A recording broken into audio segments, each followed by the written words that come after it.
राधे राधे। आज श्री 24वां अध्याय वैशाख महात्म्य में श्रुतदेव जी बोले, हे राजन, इन सब पुण्य वर्धनी तिथियों में शुक्ल पक्ष की द्वादशी संपूर्ण पाप नाश करने वाली है। जिसने इस द्वादशी का सेवन नहीं किया उसके दान तप और व्रत आदि करने से कुछ फल नहीं मिलता। जो फल गंगा पर ग्रहण के समय में स्नान शस्त्र गोदान करने से मिलता है, वही वैशाख मास में द्वादशी के दिन योग्य ब्राह्मण को अर्पण करने से होता है। गंगा में दुर्भिक्ष के समय प्रतिदिन करोड़ों मनुष्यों को भोजन कराने से जो फल मिलता है, वही द्वादशी के दिन एक ब्राह्मण को भोजन देने से मिलता है। जो शुक्ल पक्ष की द्वादशी के दिन एक चुटकी अन्न भी सुपात्र ब्राह्मण को देता है, उसे कोटि ब्राह्मण भोजन का फल मिलता है। जो मधु से तिल के पात्र का दान द्वादशी के दिन करता है, वह संपूर्ण बंधनों से छूट विष्णु लोक को चला जाता है। शुक्ल पक्ष की एकादशी के दिन जो रात्रि में जागरण करता है, वह जीते जी ही मुक्ति पाता है और उससे सब देवता प्रसन्न रहते हैं। करोड़ों सूर्य ग्रहण और चंद्र ग्रहणों में जो तीर्थों में स्नान आदि करने से फल मिलता है, वह एकादशी के दिन प्रातःकाल स्नान करने से ही मिल जाता है। जो मनुष्य द्वादशी के दिन तुलसी के कोमल पत्रों से विष्णु भगवान का पूजन करता है, वह अपने 7 कुलों का उद्धार करके विष्णु लोक को जाता है। जो कोई वैशाख में द्वादशी के दिन बच्चे सहित गोदान करे, वह अपने कोटि कुलों का उद्धार कर विष्णु लोक का अधिकारी होता है। जो कि शुक्ल पक्ष की द्वादशी के दिन यम, पितरगण, गुरु, देवता और विष्णु भगवान के निमित्त दक्षिणा सहित जल का घड़ा दान करे, दही और अन्न भी दान करे, तो उसका फल सुनो। उसको जो पुण्य प्रयागराज में प्रतिदिन करोड़ों मनुष्यों को 1 वर्ष तक सटरस युक्त सुंदर भोजन कराने से होता है, वही फल मधुसूदन भगवान की आज्ञा से उसको मिलता है। जो कोई द्वादशी के दिन शालिग्राम दान करता है, संपूर्ण पापों से छूट जाता है। जो ग्रहण के समय गंगा में सप्त द्वीपवती पृथ्वी का करोड़ बार दान करे, उसके समान ही फल मिलता है। द्वादशी के दिन जो मधुसूदन भगवान को दूध से स्नान कराए, उसे राजस्व और अश्वमेघ यज्ञों के समान फल मिलता है, वही फल गंगा में मिलता है, इसमें संदेह नहीं। त्रयोदशी दिन जो दूध और दही मिलाकर विष्णु भगवान का पूजन करे, उसमें शर्करा, मधु और घृत मिला मधुसूदन भगवान की प्रसन्नता के लिए भक्तिपूर्वक पंचामृत से भगवान को स्नान करावे, वह अपने सब कुलों को उद्धार कर विष्णु लोक को जाता है। जो सायंकाल के समय विष्णु भगवान की प्रसन्नता के निमित्त शरबत दान करे, उसके पहले के पाप ऐसे दूर हो जाते हैं जैसे सर्प अपनी पुरानी केचुली छोड़ देता है। सायंकाल के समय जो रसीली ककड़ी दान करे, वह उसके रस के प्रताप से कर्म बंधनों से मुक्ति पाता है। जो कोई ईख अथवा आम दान करता है, उसके कुटुंब में 100 पीढ़ी तक बराबर संतान चलती रहती है। जो द्वादशी के दिन सायंकाल के समय चंदन आदि दान करे, वह आने वाले व्याधियों से सदैव मुक्त रहता है। हे राजन, द्वादशी के शुक्ल पक्ष में जो कुछ भी पुण्य किया जाता है, वह अक्षय फल का दाता है। हे राजन, इसकी प्रख्याति क्यों हुई है, यह भी मैं तेरे सामने कहता हूँ। इसके सुनने संपूर्ण पाप दूर हो जाते और अत्यंत मंगलकारी है। प्राचीन समय में काश्मीर देश में एक देवव्रत नामक ब्राह्मण हुआ था। उसकी मालिनी नाम की एक पाप रूपी पुत्री हुई। वह कन्या सत्यशील नाम के एक बड़े विद्वान ब्राह्मण से ब्याही गई। उससे विवाह करके वह अपने यमन नाम देश को चला गया। वह रूप यौवन संयुक्ता कभी भी पति की प्रिय न हुई और वह निष्ठुर उससे सदा द्वेष रखे, उसके अतिरिक्त किसी भी से भी कुछ द्वेष न रखे। अपने पति पर क्रोध कर वशीकरण करने की इच्छा से उसने अन्य स्त्रियों से पूछा, जिनको पहले उनके पतियों ने त्याग दिया था।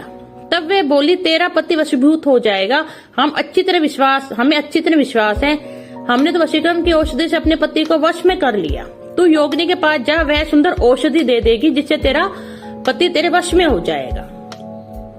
तेरा पति तेरे दास के समान हो जाएगा। तब हे राजन, वह उनके कथन अनुसार योगिनी के मंदिर में जा योगिनी को अत्यंत प्रसन्न करने लगी तथा वह दुराचारनी बहुत शीघ्र ही उस कुटी में पहुंची जहां 100 स्तंभ बने हुए थे।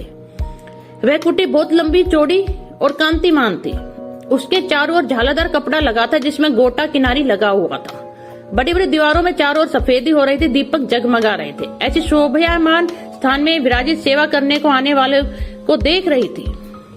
रुद्राक्ष की माला से जप कर रही थी। इस प्रकार योगिनी ने जब उस स्त्री ने प्रार्थना की, तब योगिनी प्रसन्न हो मन को शोभ कराने वाले मंत्र बतलाए। तब उसने नमस्कार कर पैर के हीरों से जुड़ी हुई अंगूठी जो बहुत चमक रही थी भेंट की, जिसमें सुंदर जड़ा हुआ स्वर्ण सूर्य की कांति के समान प्रकाश देता है। पांव की अंगूठी देख योगिनी अत्यंत प्रसन्न हो गई। पति के अपमान से व्यथित हृदय का वृत्तांत जान हित की बात कहने लगी। यह रक्षा चूर्ण संपूर्ण प्राणियों को वश में करने वाला है। यह चूर्ण अपने पति को उसकी ग्रीवा की रक्षा करना, यह चूर्ण अपने पति को दे, उसकी ग्रीवा की रक्षा करना, तो तेरे पति तेरे वश में हो जाएगा और किसी के पास न जाएगा तथा तेरे दुष्चरित्रों को देखकर भी कुछ नहीं कहेगा। वह उस चूर्ण को ले अपने घर आई और संध्या समय दूध में मिलाकर वह चूर्ण उसने पति को दे दिया और ग्रीवा की रक्षा कर दी, कुछ विचार ना किया। हे राजन, उस चूर्ण को पीने से उसे क्षय रोग हो गया, कोढ़ हो गया, जिससे वह दिनों दिन क्षीण होने लगा। उसके गोह स्थान में दुष्ट घाव होने से कीड़े पड़ गए। जब कुछ दिन में पति की ऐसी दशा हो गई तो वह दुष्ट पुंचली इच्छा पूर्वक विचरने लगी। तेज क्षीण हो जाने से व्याकुल इंद्री वाला वह पति रात दिन त्राही त्राही पुकारने लगा और बोला, हे शोभने, मैं तेरा दास हूँ, मैं तेरी शरण में हूँ, मेरी रक्षा कर, मैं पर स्त्री की इच्छा नहीं करता हूँ। हे राजन, अपने पति के ऐसे वृत्तांत को सुनकर बहुत घबराई और सोचने लगी कि पति जीवित रहेगा तो मैं गहने कपड़े पहनती रहूंगी। ऐसा सोच दौड़कर योगिनी के पास गई और उससे सब वृत्तांत कहा। तब उसने पहले औषधि की दाह शांत करने के निमित्त दूसरी औषधि दी। औषधि को देते तत्क्षण उसका पति स्वस्थ हो गया। जिससे पहले चूर्ण से उत्पन्न हुआ दाह इससे शांत हुआ। तब से पति घर में ही रहता और उसके वशीभूत हो गया। घर के काम के बहाने से उपपति घर में आकर निवास करते। इसी प्रकार सब जाति के व्यभिचारी मनुष्य घर में आते रहते, परंतु उसे स्त्री के आगे कुछ भी कहने की शक्ति ना थी। इसी पाप के कारण उसके शरीर में भयानक पाप नाशक कीड़े पड़ गए। उन कीड़ों को उसकी नाक, जीवा और दोनों कानों में छेद कर दिए। स्तन कट गए, उंगलियों की ठोट बंद गई और पांवों में से लूली हो गई। ऐसे कष्ट भोगकर अंत में देह त्याग नरक भोगने लगी तथा 15 सहस्त्र वर्ष तक ताम्र भांड नामक नगर में दग्ध होती रही। फिर 100 जन्म तक बार बार कुत्ते की योनि में पड़ी। नाक कट रही है, नाक फटे हैं, मस्तक में कीड़े पड़ रहे, पूंछ कट गई, टांग लगड़ी हो गई। इस दशा में वह घर घर घूमती थी कुत्ती की योनि में। पीछे 100 वीर देश में पदम बंधु नामक ब्राह्मण की दासी के घर कुत्तियां बनी और अत्यंत दुख से व्याकुल, कान टूटे, नाक कटी फटी और पूंछ छिन भिन, मस्तक में कीड़े भरे रहते थे और योनि में भी कीड़े पड़े रहते थे। इसी प्रकार उस जन्म में भी अनेक क्लेशों को सहन करती थी।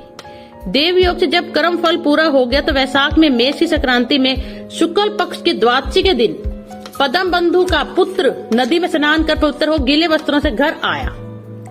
वहां तुलसी स्तंभ के पास उसने अपने चरण धोए। उसी स्तंभ के नीचे वह कुत्तियां सो रही थी। अतः सूर्य उदय से पहले वह कुत्तियां उस चरणों के धोए जल में लेट गई, जिससे उसके सब अशुभ कर्म तत्काल नष्ट हो गए और पूर्व जन्म की याद हो आई। अपने पूर्व जन्म के कर्मों को सोचकर ताप से व्याकुल होकर बेचारी करुण स्वर से त्राही त्राही करने लगी और भय से व्याकुल उस मुनि से अपने कर्मों का वर्णन करने लगी कि मैंने अपने पति को विष दिया, फिर अनेक प्रकार के दुष्चरित्र किए।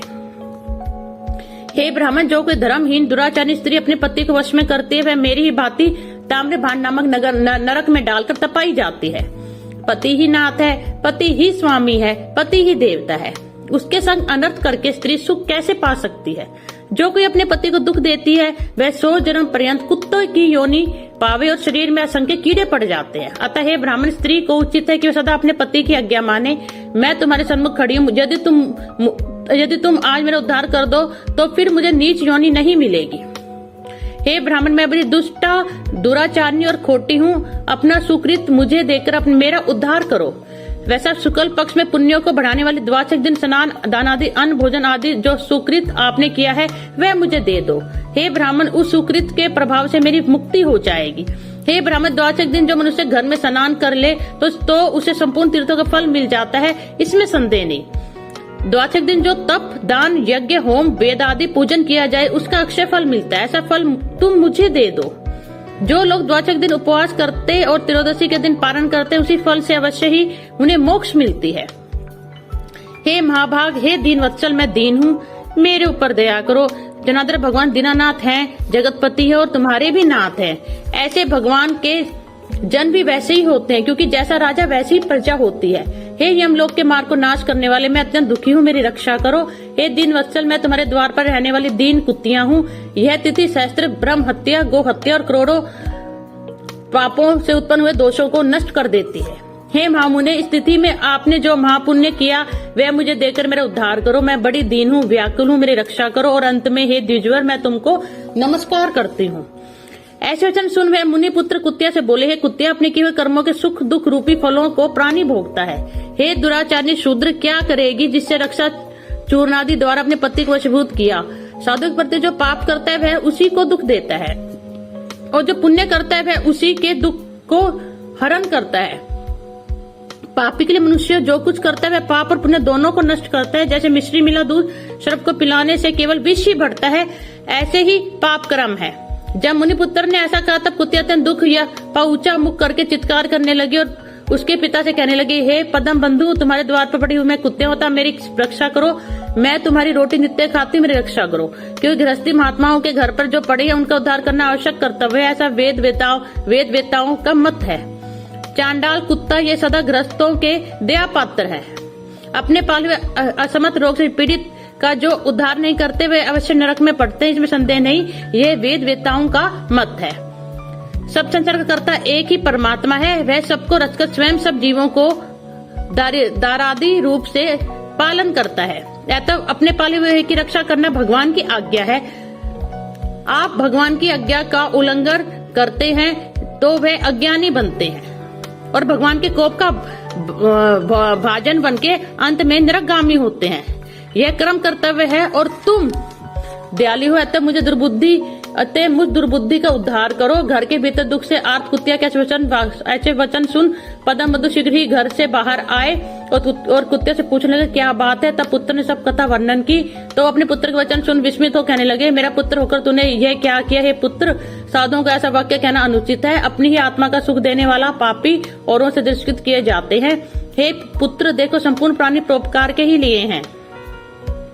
चंद्रमा, सूर्य, पवन, पृथ्वी, अग्नि, जल, चंदन वृक्ष और महात्मा लोग सभी परोपकार में स्थित है। पुत्र, दधीचि ने देवताओं के उपकार के लिए दैत्यों को महाबली जान अपनी हड्डियां निकाल के दे दी। राजा शिवी ने कबूतर के बदले अपने मांस काट कर दे दिया। जब भूखे शयन ने कबूतर के ऊपर छलांग मारी थी, जिमूत वाहन नाम का एक राजा पृथ्वी मंडप पर हुआ था, उसने भी महात्मा गरुड़ के लिए अपना जीवन दिया। अतः विद्वान ब्राह्मण को तो सदा ही दया करनी चाहिए। मेघ शुद्ध स्थान पर बरसता है तो क्या अशुद्ध स्थान पर नहीं बरसता। क्या चंद्रमा चांडाल के घर प्रकाश नहीं करता। इसलिए बार बार प्रार्थना करते हुए इस कुत्तिया के दुख को अपने पुण्य के प्रभाव से दूर करूंगा। जैसे कीचड़ में फंसी गौ को निकालते, इसी प्रकार पुत्र को समझाकर स्वयं पद्म शर्मा ने प्रतिज्ञा की, हे कुत्तिया, मैं तेरे निमित्त द्वादशी के दिन का पुण्य देता हूँ। तू अपने सब पापों से छूट विष्णु लोक को जा। इतना कहते ही राजन वह कुत्तिया अपने जीर्ण शरीर को त्याग दिव्य वस्त्र आभूषण पहन 100 सुरों सदृश प्रभाव वाली सावित्री के समान हो गई। ब्राह्मण से आज्ञा मांग 10 दिशों में प्रकाश करती चली गई। स्वर्ग में अनेक प्रकार के महाभोगों को भोग पृथ्वी पर नारायण भगवान के अनुग्रह से वैशाख शुक्ल द्वादशी के प्रभाव से उर्वशी नाम की श्रेष्ठ अंग वाली देवताओं की प्रिय अप्सरा हुई, जिसे योगीजन योग द्वारा प्राप्त करते हैं।